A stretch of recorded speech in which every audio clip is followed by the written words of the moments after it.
오늘 같이 읽으실 말씀은 마가복음 5장 22절, 25절입니다. 25절, 22절과 25절을 읽도록 하겠습니다. 봉독합니다. 회당장 중에 하나인 야이로라 하는 이가 와서 예수를 보고 발아래 엎드려 12개를 혈류증으로 알아온 한 여자가 있어. 세상에 참 근심되고 어려운 일이 많은 것 같습니다. 여러분 사시면서 요즘 세상을 바라보시면 또 특히나 더 그렇게 느끼실 텐데요. 오늘 찬양의 가사처럼 우리의 근심을 해결해 주실 분은, 우리를 구원해 주실 분은 예수 그리스도 분이십니다. 예수님과 함께 하시고 예수님 안에 거하시면서 그 은혜 가운데 거하실 때 찬양의 가사처럼 날마다 기쁨과 평안이 우리들 가운데 넘치기를 소원합니다. 아멘. 좌우에 앉으신 분하고 이렇게 인사하고 시작하려고 해요. 예수님과 동행할 때 우리의 삶이 기쁩니다. 한 가지 더 고백하겠습니다. 꼭 예수님만 믿으시길 바랍니다. 네, 저희들 생각보다 다른 거를 많이 믿고 있어요. 교회 다니시지만 뭔지 아세요? 유튜브를 믿습니다. 유튜브에 흔들리지 마세요. 세상의 이야기 흔들리지 마시길 바랍니다. 하나님을 먼저 믿으시고 하나님께서 알려주시는 지식과 시야로 세상을 바라보실 수 있는 여러분이 되시길 소원합니다. 오늘 마가복음의 말씀 5장까지 왔습니다. 저희 1장부터 시작해서 5장까지 왔고요. 예수님의 여러 가지 사역들을 계속해서 보고 있습니다. 예수님께서 오셔서 하나님 나라가 너희에게 임하였다라고 말씀하시면서 복음을 전하기 시작하셨어요. 그리고 많은 병자들을 치료하시고 귀신을 쫓아내시는 기적들을 베푸셨습니다. 그러면서 사람들이 자연스럽게 모여들게 됩니다. 이전까지 없었던 놀라운 일들이 일어나니까 사람들이 당연히 따르게 되는 거죠. 그런데 반대로 예수님의 그런 모습을 보고 위기감을 느낀 사람들도 있었습니다. 유대의 지도자들이었던 바리새인들, 서기관들, 랍비들은 예수님이 뭔가 다른 것을 이 땅에 일으킬까봐 예수님이 하나님의 아들이라는 생각을 안 하고 정치적인 시야로만 봤어요.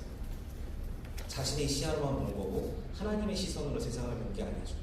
그러다 보니까 예수님을 어떻게든 음해하고 무너뜨리고 예수님을 시험하려고 많은 노력들을 기울여 왔습니다.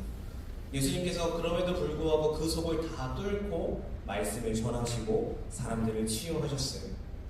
그래서 오늘 5장 말씀에도 보시면 계속해서 치유 사역을 이어가시는 중에 이제 말씀이 이어지게 됩니다. 오늘 말씀에는 제가 시간이 없어서 다 안 읽고 2절만 읽었는데 2명의 인물이 등장합니다. 여러분 잘 아시는 것처럼 야이로, 회당장인 야이로와 그리고 12회를 혈류증을 앓았던 여인이 등장을 합니다. 두 사건이 동시에 진행이 되면서 이야기가 겹쳐져요. 사실 성경 안에서는 조금 보기 힘든 구조인 그런 이야기 구조를 가지고 있는데 예수님께서는 가시는 곳마다 사람들이 참 많이 따라다니셨어요. 오늘 성경 읽지 않은 부분 24절 말씀에 보면 무리가 이렇게 나와 있습니다. 이에 그와 함께 가셨을 큰 무리가 따라가며 애워싸 밀더라 이렇게 나와 있어요. 사람들이 애워싸서 몸으로 밀칠 정도로 예수님을 많이 따라다닌 겁니다. 명동 가보시면 비슷한 경험을 아마 하실 수 있을 것 같아요. 제가 코로나 때는 사실 되게 듬성듬성 계셔서 그랬는데 요즘 다시 좀 회복이 돼서 관광객들이 많아지는데 여러분 그 주말에 가보시면 거의 어깨를 치고 지나가야 됩니다. 그 정도로 많으신데 예수님을 따라다니는 무리들도 그 정도로 많지 않았을까라는 생각을 해보게 됩니다. 그리고 그 중에서 오늘 회당장 야이로라는 사람이 먼저 등장을 합니다. 여러분 회당은요 유대교의 그 성전과는 다른 형태를 가지고 있는 것입니다. 그래서 바벨론 포로기 이후부터 생기기 시작을 했어요. 여러분 이스라엘 역사 중에 이스라엘 사람들이 바벨론의 포로로 다 잡혀가고 이스라엘에서 예루살렘 성전이 무너진 사건 아마 들어보신 적이 있을 겁니다. 그들이 포로로 잡혀가고 각지로 흩어지고 나서 그래도 하나님의 말씀을 듣고 배우기 위해서 회당이라는 시나고그라는 그런 문화를 시작을 합니다. 이 지역별로 건물을 지어서 하나님의 말씀을 들어요. 하나님의 말씀을 강론하죠. 그리고 예배를 드립니다. 제사가 아닌 예배를 드려요. 어떻게 보면 저희와 상당히 흡사한 형태의 그런 문화가 회당 문화였다고 알 수가 있습니다. 오늘 야이로는 회당장이었어요. 이 회당을 관리하는 사람을 회당장이라고 합니다. 그래서 지역별로 있는 회당을 관리하는 사람들이었던 거죠. 야이로가 뭐 서기관이나 바리새인 혹은 뭐 랍비 아니면 제사장처럼 유대의 어느 지배층이나 특권층은 아니었어요. 평민이었는데 회당을 관리하는 그런 역할을 맡은 사람이었던 거죠. 이 인물이 예수님 앞에 찾아와서 무릎을 꿇습니다. 22절, 23절입니다. 회당장 중에 하나인 야이로라 하는 이가 와서 예수를 보고 발 아래 엎드려 간곡히 구하여 이르되 내 어린 딸이 죽게 되었사오니 오셔서 그 위에 손을 얹으사 그로 구원을 받아 살게 하소서 하거늘. 야이로의 딸이 성경에 자세히 나와 있지 않지만 어느 날 갑자기 죽을 병에 걸린 거예요. 예수님의 소문을 들은 야이로가 예수님 앞에 가서 무릎을 꿇으면서 이렇게 이야기를 한 거죠. 이 구절에서 야이로의 간절함이 보입니다. 왜냐하면 예수님은 제가 서두에서 말씀드렸지만 유대 사회에서 요주의 인물이에요. 사회를 흔드는 사람이었기 때문에 많은 지배자들, 유대의 지배자들은 예수님을 싫어했고 심지어 죽이려고까지 했는데 어떻게 보면 회당장이라는 그래도 나름 인정을 받는 직책을 가진 야이로가 사람들 다 보는 앞에서 무릎을 꿇은 겁니다. 예수님. 자신의 직위를 버릴 각오를 하고 예수님 제발 제 딸을 살려주십시오라는 야이로의 간절함이 여기에 나와 있는 것이죠. 그리고 이렇게 예수님을 모시고 출발을 했어요. 예수님을 모시고 가는 중인데 오늘 한 여인이 갑자기 등장합니다. 뜬금없이 등장하죠. 25절 말씀입니다. 12해를 혈루증으로 앓아온 한 여자가 있어 이렇게 나오고 있죠. 12해를 혈루증으로 앓아온 여인. 유대교의 율법에 의하면요, 그 월경을 하거나 하혈이 있는 여인은 부정한 여인입니다. 그래서 이 무리 안에 섞여서 지낼 수가 없어요.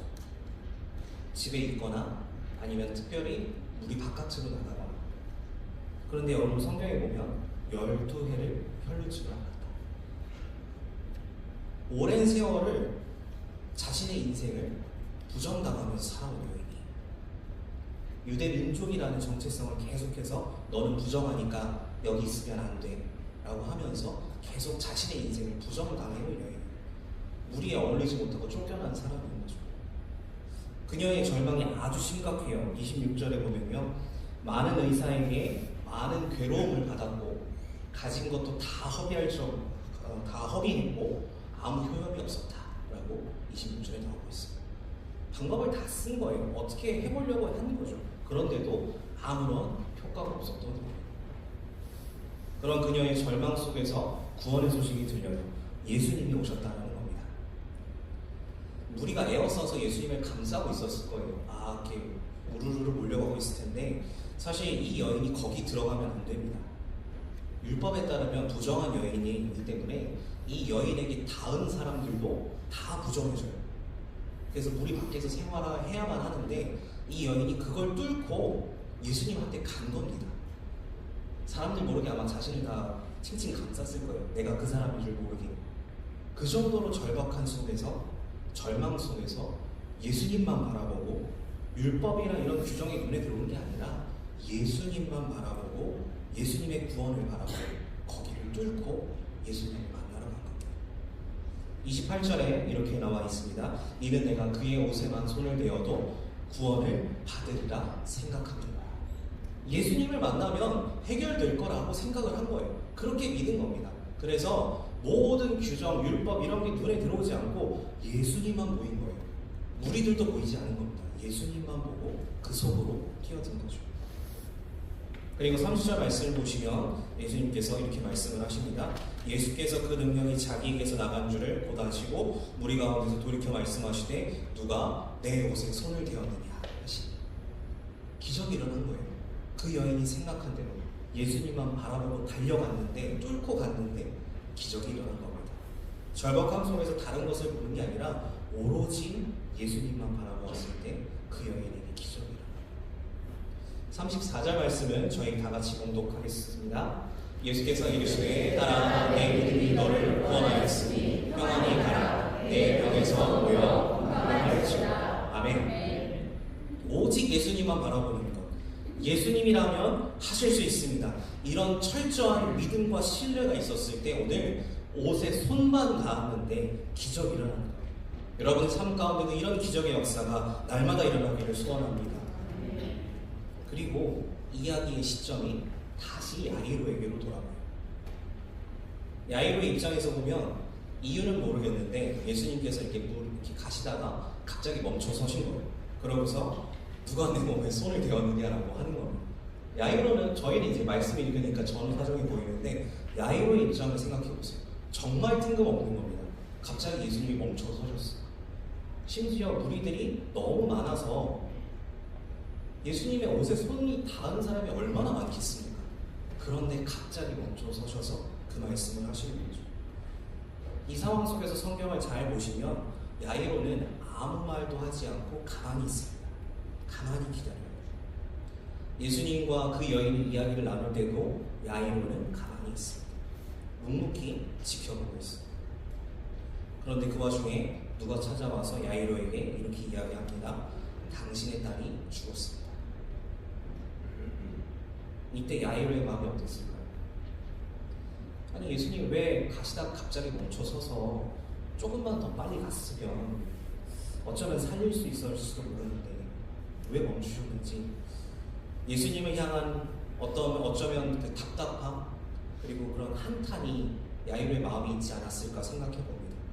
그런데 중요한 것은요, 오늘 성경의 어느 구절에도 야이로가 이런 표현, 예수님을 향해서 한탄을, 자신의 마음을 표현했다는 구절이 나오지 않아요. 그는 묵묵히 예수님을 기다리는 사람이었습니다. 절박함 속에서도 기다리는 사람이었던 것이죠. 그에게 예수님께서 말씀하십니다. 36절인데요. 같이 봉독합니다. 예수께서 그 하는 말을 곁에서 들으시고 해당 자에게 이르시되 두려워하지 말고 믿기만 하라 하시고. 아멘. 묵묵히 기다리며 예수님을 기대하고 믿을 수 있는 사람이 야이로였던 것입니다. 그리고 오늘 성경에 나온 대로 예수님께서는 죽은 야이로의 딸을 살리시고 그 기적을 야이로에게 베풀어 주시는 것이죠. 오늘 말씀 같이 읽으셨지만 신기하게도 두 가지 사건이 같이 겹쳐집니다. 겹쳐져서 일어나요. 두 사건의 배경을 보면 다 다른 이야기입니다. 다르게 해석을 할 수도 있어요. 하지만 공통점도 있고 차이점도 분명히 있습니다. 공통점은요, 야이로와 이 여인 둘 다 절박한 상황에 놓였다는 거예요. 나의 힘으로는 어떻게 할 수 없는 절박함 속에 있었다는 거죠. 오직 예수님만 희망이 되시는 그러한 상황입니다. 차이점은요, 한 사람은 즉시 예수님의 응답을 받았고 또 한 사람은 계속 기다려야만 했다는 겁니다. 사실 야이로의 딸이 언제부터 아팠는지는 성경에 나와 있지 않아요. 어떻게 보면 이 혈루증을 앓던 여인보다 더 위급하고 위험한 상황이었을지도 몰라요. 그런데 그 속에서 여인의 치유 기적이 먼저 일어납니다. 저는 이 두 가지 사건이 굳이 이렇게 묶여서 한꺼번에 같이 표현되어 있다는 것에 저희에게 주시는 하나님의 음성이 있다고, 의미가 있다고 생각을 합니다. 이 성서학자들이 많은 부분에서 이 예수님의 사역을 시간순으로 막아보면서 표현하다 보니까 이렇게 겹쳐져서 나왔다라고 얘기하기도 하고, 또 이제 예수님을 찾는 사람들이 워낙 많아서 그 모습을 좀 실감나게 보여주고 싶어서 이렇게 기록했다, 또 이렇게 얘기하는 사람도 있고, 그리고 예수님의 옷에 손만 닿았는데도 기적이 일어난다라는 그런 예수님의 하나님의 아들로서의 놀라운 모습을 표현하기 위해서 이렇게 기록했다라고 이야기하는 성서학자들도 있습니다. 여러 가지 해석들이 많이 있어요. 그런데 이러한 내용들을 조금 더 저희들의 상황에 맞춰서 적용하면 어떻게 될까요? 내가 야이로였다면, 내가 이 여인이었다면. 먼저 혈루증을 앓는 여인은 야이로가 그 자리에 있는 줄도 몰랐을 거예요. 사람들이 그렇게 많이 있는데 그 중에 한 명이 야이로였을 텐데 아마 야이로는 보이지도 않았을 거예요.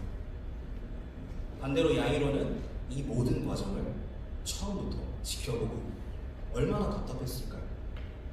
그러나 야이로는 기다릴 줄 아는 사람이었어요. 이 두 사람의 모습이 교차하는 것을 통해서 우리는 믿는 사람의 두 가지 모습을 이 속에서 발견할 수 있습니다. 예수님에 대한 믿음을 가지고 적극적으로 움직이는 사람, 그리고 똑같이 믿음을 가지고 기다릴 줄 아는 사람. 우리는 이 두 가지 믿음의 모습을 다 가진 그리스도인이 되어야 할 줄로 믿습니다. 내가 야이로의 입장이라면 기다릴 수 있을까요? 내가 여인의 입장이라면 율법의 여러 가지 규율을 뚫고 넘어서서 이렇게 적극적으로 나아갈 수 있었을까? 이 두 가지 사건은 다를지라도 예수님을 향한 믿음은 동일합니다. 우리도 마찬가지입니다. 우리의 상황이 각자 다 다를 수밖에 없어요. 꼭 예수님의 은혜가 필요한 그 상황이 다 다르실 수가 있어요. 그런데 그럼에도 불구하고 이 두 사람의 믿음의 모습을 꼭 기억하시기 바랍니다. 하나님만 바라보고 적극적으로 움직이는 믿음, 하나님의 때를 기다릴 줄 아는 믿음. 오늘 말씀에서 이 두 가지 믿음의 모습을 저희에게 알려주고 계시는데, 우리 이 믿음의 자세를, 이 두 가지 믿음의 모습을 꼭 가지고 나아가실 수 있는 저와 여러분이 되기를 간절히 소원합니다. 혈루증 여인이 치료받은 것처럼, 그리고 야이로의 딸이 다시 살아난 것처럼 믿음으로 나아가는 저희들에게 하나님께서 반드시 역사를 일으켜 주실 줄로 믿습니다. 기도하겠습니다. 사랑이 많으신 아버지 하나님, 저희들의 각자 처한 상황과 사정이 다를지라도 오늘 성경 말씀처럼 적극적으로 나아가고 또 기다릴 줄 아는 그런 믿음의 사람이 되기를 원합니다. 하나님, 저희들의 믿음을 보시고 저희들의 믿음에 응답하셔서 우리 삶 가운데 주님의 놀라우신 은혜와 기적을 응답하여 베풀어 주시옵소서. 이제는 우리를 구원하신 예수 그리스도의 은혜와 하나님 아버지의 사랑과 성령님의 인도하심이 믿음을 가지고 오직 주님만 바라보고 기다리기를 다짐하는 이 자리에 모인 모든 주님의 자녀들 가운데 이제로부터 영원까지 함께 하시기를 간절히 축원하옵나이다. 아멘.